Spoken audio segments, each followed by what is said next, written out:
Израиль преступным и пообещал ответить силой. Как сообщалось этой ночью, ракета, запущенная из сектора Газа, попала в жилой дом в поселении Мишмерет, центральной части Израиля. Пострадали, по разным данным, 6 или 7 израильтян, в том числе женщины и дети. Они госпитализированы. Из-за обстрела сработали сирены воздушной тревоги. Предполагалось, что во время визита Нетаньяху в США Вашингтон официально объявит о признании голландских высот израильской территории. На прошлой неделе о признании суверенитета Израиля над этой спорной территорией заявил Дональд Трамп.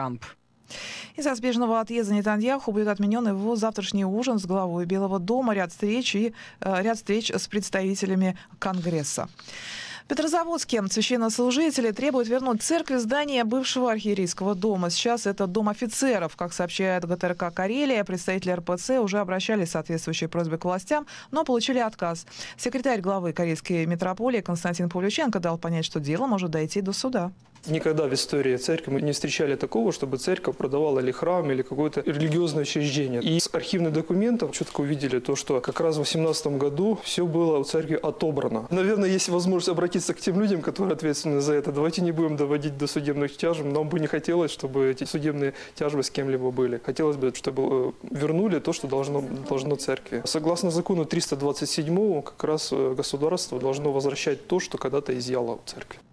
Сейчас Дом офицеров в Петрозаводске реставрируют. Работы обойдутся почти в 100 миллионов рублей. Реализация проекта Московского транспортного узла подорожала почти в 3 раза. Теперь он стоит почти 700 миллиардов рублей. Как пишет «Коммерсант», генпрокурор Юрий Чайка обратил внимание президента, что это произошло из-за необоснованной, как он считает, передачи полномочий РЖД. В этой компании, в свою очередь, говорят, что стоимость изменилась по решению государственных органов. В российские музеи, возможно, перестанут пускать с рюкзаками и сумками. Такие меры уже обсуждают в Минкульте. С чем связана инициатива, расскажет Алексей Нарышкин. Идея ограничить проход посетителей с вещами прозвучала в ответ на акцию, которую газета «Московский комсомолец» провела в историческом музее. В выходные издание сообщило об очередном инциденте в культурном учреждении. Неизвестные принесли на выставку о Николае II и его семье небольшой портрет императрицы с брелоком в руках и повесили на стену. Позже журналисты признались, что фальшивый экспонат они сами размещали, чтобы проверить систему безопасности. В Минкульте эксперимент не оценили и назвали произошедшее провокацией. Никакие благие намерения такими средствами нельзя достичь, сказал замглавы ведомства Владислав Кононов в интервью ТАСС. Он предложил свой вариант предотвращения подобных инцидентов в будущем. По словам чиновника, для этого можно запретить вход в музей с любыми сумками или рюкзаками или обязать сдавать вещи в камеру хранения. Заместитель Владимира Мединского признал, что это создаст определенные неудобства посетителям. По мнению представителя Минкульта, правовую оценку действий журналистов МК должны дать правоохранительные органы. Исключение о погоде: потеплело, плюс 3 градуса. Сейчас давление 740 миллиметров ртутного столба, относительная влажность воздуха 66%. Днем обещают до 6 тепла, будет переменная облачность, однако местами возможны небольшие осадки. Марина Старстина, служба информации, Эхо Москвы. Эхо твоего города вместе с радио «Эхо Москвы». Центр современного искусства «Облака» и радиостанция «Эхо Москвы» в Уфе представляют программу «Парк искусств». Дорогие друзья, добрый день. В эфире программа «Парк искусства». Я ее ведущий, руководитель проекта «Парк искусств» Центра современного искусства «Облака» Валерьян Гагин. Каждый раз в нашей студии люди, чьи идеи, чьи проекты делают нашу жизнь интереснее, а город красивее. И сегодня у нас в гостях такой замечательный человек, Ансар Галин, CG-артист, артист компьютерной графики, аниматор и просто замечательный художник. Ансар, привет. Да, добрый день. Здравствуйте. Начнем мы эфир с новостей культуры, которые нам приготовила Зарина Гайсина из Центра современного искусства «Облака». Итак, 11 апреля в ГКЗ «Башкортостан» в 19:00 пройдут беспринципные чтения с Александром Цыпкиным, Анной Михалковой и Дмитрием Чеботаревым. В этих беспринципных чтениях прозвучит рассказ уфимского автора, нашего большого друга Адиля Юлдашева, бизнесмена и основателя территории 3000. Вот такая вот судьба у человека. Классно, надо обязательно сходить. А московскую прозу прочитает телеведущий и актер, тоже наш большой друг, Рустем Гайсин. 11 апреля, ГКЗ «Башкортостан», 19:00. Ансар. Целая галерея женских образов проходит в поэзии Пушкина и оставляет на страницах его дневника свой таинственный след. Они приходили и уходили, эти прекрасные музы, покоряя поэта своей красотой и грацией, тонкостью ума и обаянием. В рамках проекта «Литературный вторник» 26 марта в Башкирской филармонии концерт «Любовная лирика» Пушкина в музыке. Начало в 19:00. Здравствуйте, дорогие радиослушатели. На провинциальный городок, где давно царит атмосфера бездуховности, насилия и рабства, надвигается сильная гроза. Что она принесет с собой? Простое обновление, очищение природы или что-то большее?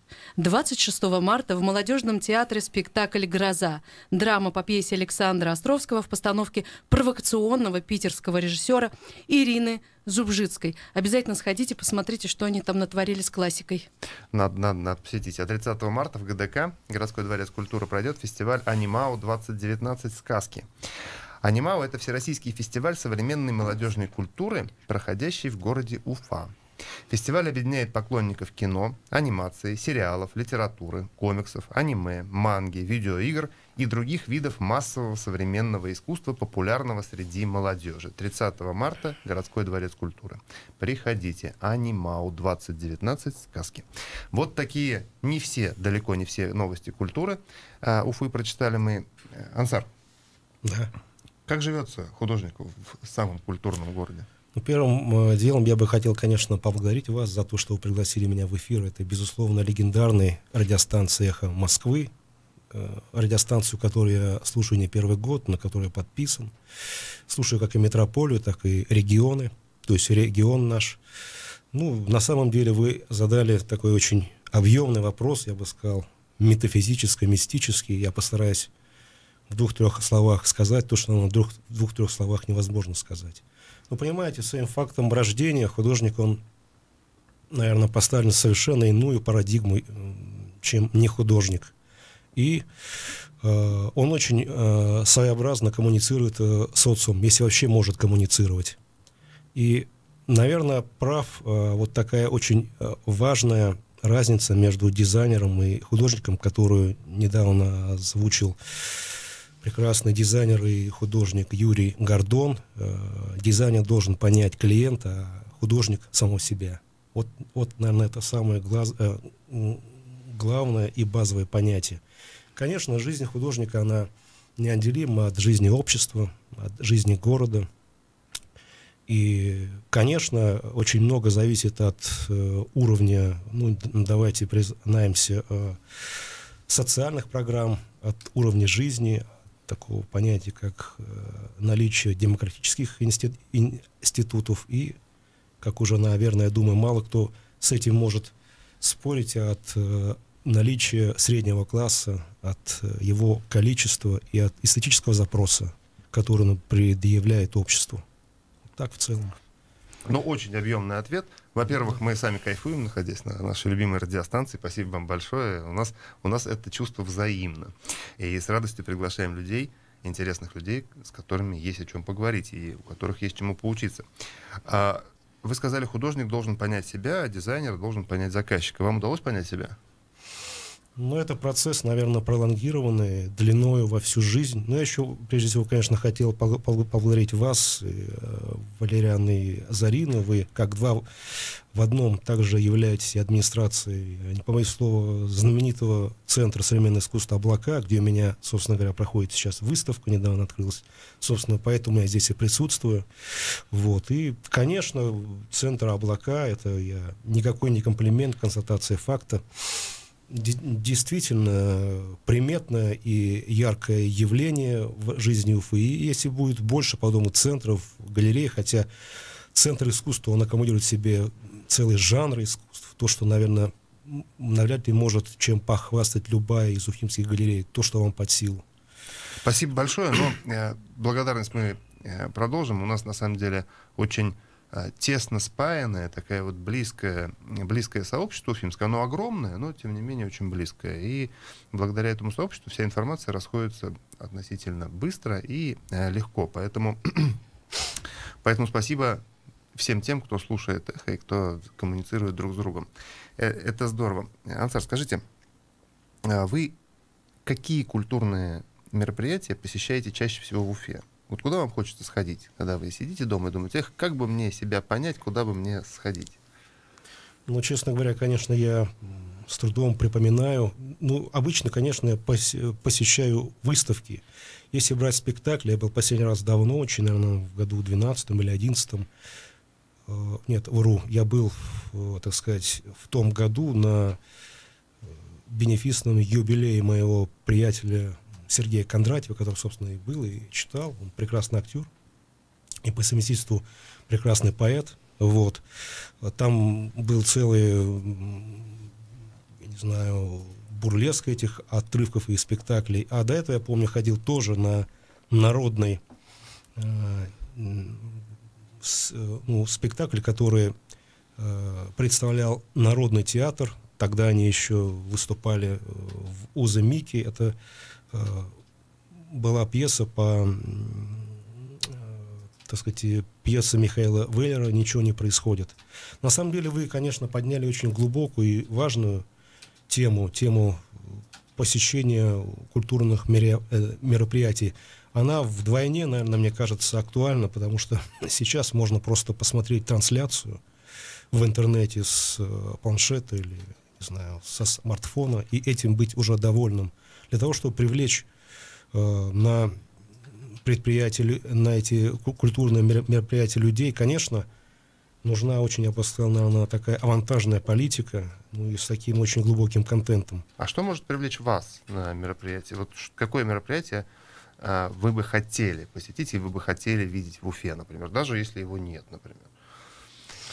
Ну, наверное, со мной согласятся многие. Это приезд сюда каких-то культовых писателей, художников, актеров, то есть которые имеют такой, я бы сказал, не периферийный вектор, а мировой.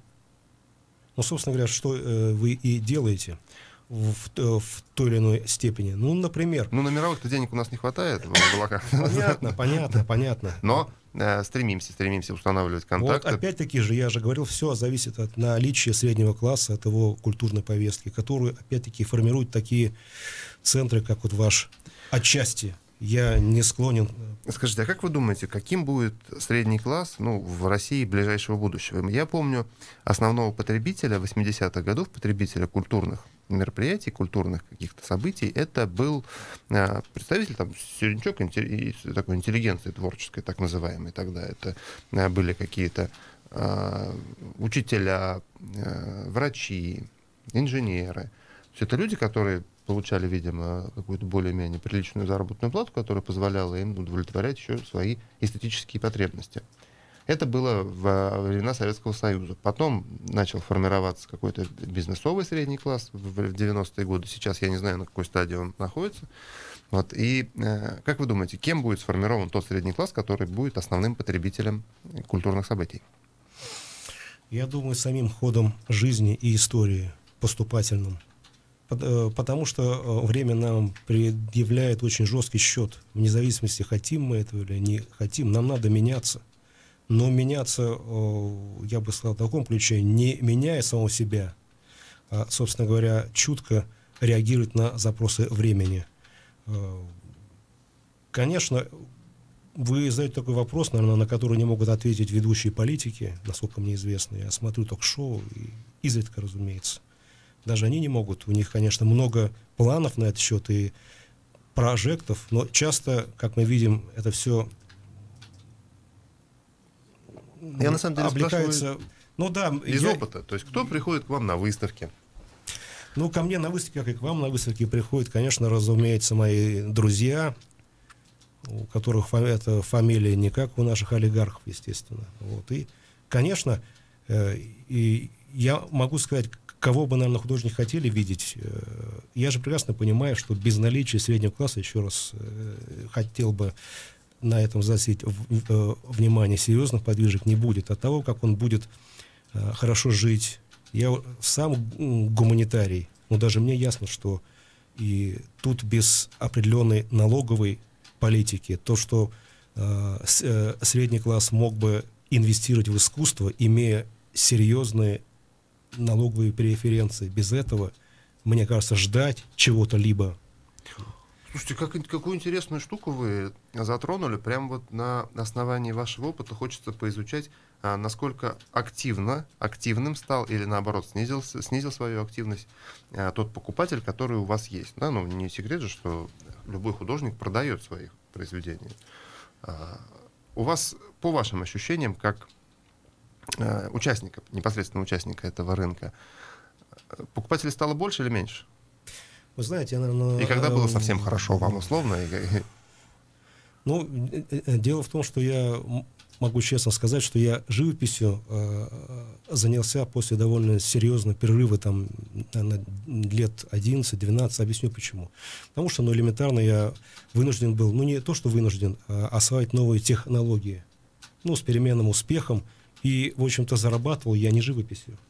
О чем я хочу сказать? Меня покупали работу, но моя фамилия, допустим, не такая раскрученная, как фамилия, допустим, многих других художников в Уфе. Вот, наверное, им имеет смысл адресовать этот вопрос. Но по ощущениям, я когда был в Москве, мне говорили, что топовые темпы продаж были 10-15 лет тому назад. А почему это было так? Ну, видно, была совершенно другая атмосфера у бизнеса.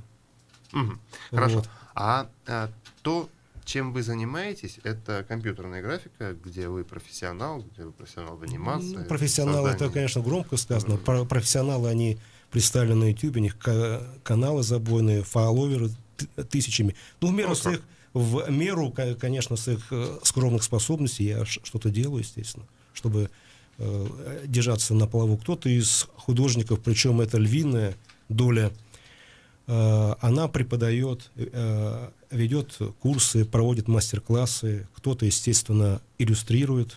А вам поступали предложения о преподавании? Потому что то, чем занимаетесь вы, практически занимаетесь, это очень интересно. Это же профессия настоящего, основная профессия настоящего, по моему мнению, или нет? Ну, поступали предложения просто преподавать живопись и рисунок, это было раза два, да. Но я отказывался, потому что, собственно говоря, у меня там были проекты с иллюстрацией, с компьютерной графикой. И просто если заниматься чем-то, надо заниматься целенаправленно. Вот. А это все отнимает... Ну, вообще, конечно, наверное, сейчас возьмем на себя ответственность и скажу за многих художников, пускай там они, может быть, будут злиться или что. Наверное, идеальный путь художника, то есть если он сын очень и очень богатых родителей, да, вы знаете, вот тогда он, конечно, может заниматься искусством, жить в своей парадигме, никого не обременяет. Да, это, безусловно, паразитический образ жизни, но это идеальный образ жизни. А если он рожден от представителей интеллигентов, мидл-класса, он будет вынужден думать о хлебе насущном, его будет передергивать. Как говорят, есть персидская пословица: нельзя два ятагана воткнуть в одни ножны, он будет втыкать и зарабатывать, и писать картины. Все это очень сложно, конечно, но в этом и состоит жизнь. Слушайте, это очень классно. А я знаю одну фразу, которую сказал какой-то шутник-юморист, но она так хорошо зашла в виде мема во все социальные сети и в интернет. Он сказал, что если вы хотите разочаровать своих родителей, но вот как-то с ориентацией ничего не получается поменять, тогда станьте художником. Вот. Я, например, не уверен в том, что это действительно так, потому что примеры мировые успешных авторов, тех, кто занимается творчеством и зарабатывает неплохие деньги, они есть, они присутствуют, их на самом деле много. Наверное, вы хорошо осведомлены об этом, потому что сообщество 3D-художников, цифровых художников, оно существует, наверное, вы там видите. Или вы не общаетесь по миру? Нет, ну общаюсь, но я себя считаю, конечно, живописцем прежде всего.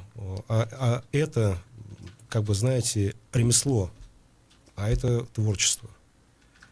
Я все-таки четко подразделяю эти понятия. То есть вы считаете, что живопись будет продолжать развиваться, и вот это утверждение многих о том, что живопись как жанр, как техника с приходом интернет-технологий умерла, это неправда?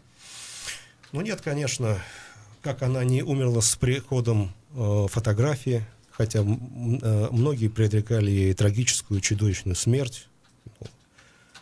слухи об ее смерти были сильно преувеличены, как говорится. Вот, и она до сих пор существует в той или иной степени. Вот, конечно же, соединить компьютер и живопись в какой-то единый проект, вот эта тема, конечно, для размышлений. Я видела работы искусственного интеллекта в этом плане, это какое-то убожество, эти вот рисунки. Вот тут, конечно, так сказать, можно подумать и поразмышлять, вот какая-то акция, там, натюрморт или абстрактный экспрессионизм, он же сделанный в живописи, и тут же идет его версия в видеоарте или в 3D. Вот это единая акция. И здесь будет показан, я бы сказал, динамический анализ. Рост, естественный рост от такой начертательной геометрии до, собственно говоря, мониторного искусства. Вот это да. Но сделать его, понимаете, конечно, на Западе ведь, как говорил Андрон Кончаловский, очень искусство устроено диалектически. Если оно есть, его надо продать. И для этого действуют огромные ярмарки. Вы сами знаете, какие, я не буду вам говорить. Собственно говоря, и я знаю, что есть часть художников на Западе, может, здесь, которые живут очень достойно и богато. Я не имею в виду гениев, как Рихард Рихтер, там, Кабаков, там уже покойные Баския. Ну, это титаны, разумеется. Ну, титаны для тех, кто разделяет их искусство, их взгляды, кто понимает их. Для кого-то это просто шарлатаны, разумеется. Но вот я думаю в таком ключе. Если, допустим, чисто теоретические работы живописные пойдут, у меня зачем мне заниматься 3D-анимацией? Можно сделать хороший ролик сам. Слушай, можно заниматься, потому что это классно получается у вас? Это же, я не знаю, классно получается. Ведь все же, ну, давайте признаемся. Я хочу вам задать вопрос. Вот у вас, в вашем центре, вы как монетизируете? Я уверен, за счет сдачи в аренду и за счет коллективных каких-то этих самых групп, ну, в смысле, которые ходят, да? На самом деле, коллективное посещение — это наивысшее зло, которое может быть в культурных учреждениях, честно говоря, потому что мы всегда воспринимаем их через призму, а не заставили ли людей прийти, добровольно ли они пришли, потому что любой посетитель — это посетитель, который... Мы хотим, чтобы этот посетитель вернулся к нам. Если он пришел насильно, из-под воль, то он, скорее всего, не придет еще очень долго. А искусство — это штука нежная, сложная, и чем больше людей вовлечено, тем больше людей интересных у нас в городе. То есть тут мы, конечно же, как я помню, вам говорил на открытии выставки, мы сталкиваемся с таким понятием, как объективное искусство, да, которое впервые ввел Гурджиев, ну, я вам это рассказывал, когда он вместе со своими сподвижниками вдруг наткнулся в отрогах в окрестностях Гиндукуша на статую, при взгляде на которую все пришли в такой экстатический восторг. И то есть он тогда впервые ввел понятие как объективное искусство, то есть искусство, которое понятно всем, понятно сразу и понятно так, как хочет того художник. Ну, всем понятно, что все это такая, я бы сказал, метафизическая идея, что на самом деле все очень субъективно. И в бизнесе, и в жизни, и везде. Особенно в искусстве. Вот как понять, да, что хотел сказать художник, создавая статую в Гиндукуше 2500 лет тому назад? Вообще неизвестно, что он хотел сказать. Но он сказал устами Гурджиева. У Гурджиева было огромное количество, как сейчас принято говорить, фолловеров, сторонников. Им-то он через уста Гурджиева сказал, а другим, я не уверен. Они просто его не Ансар острели бы. Такой философ. Да, Ансар философ. Нет, какой философ, да. Так уж. Ансар, скажите, вы выбрали для себя так относительно сложный для восприятия нашим обществом жанр, стиль. Это абстракционизм. Что вас вдохновляет? Почему так? Ведь вы мастер любого другого. Ну, про мастера, конечно, это круто сейчас сказано было. Это у вас жутчайшее чувство юмора. Почему жутчайшее? Я хорошо постараюсь ответить. То есть, смотрите, немножко разверну вопрос. Многие говорят, а почему самые известные произведения Малевича его абстракция? Это самый популярный вопрос, который неподготовленная аудитория задает. Тоже Малевич, Мондриан, Кандинский — это прекрасные рисовальщики, мастера так называемого предметного искусства. Да, я видел ваши иллюстрации, вы тоже. Фигуративного творчества, особенно Мондриан. Ну, да простят меня, это уровень Крамского, Репина, его портреты. Но дело в том, что я, конечно, буду отвечать, основываясь на своих субъективных эмоциях и чувствах.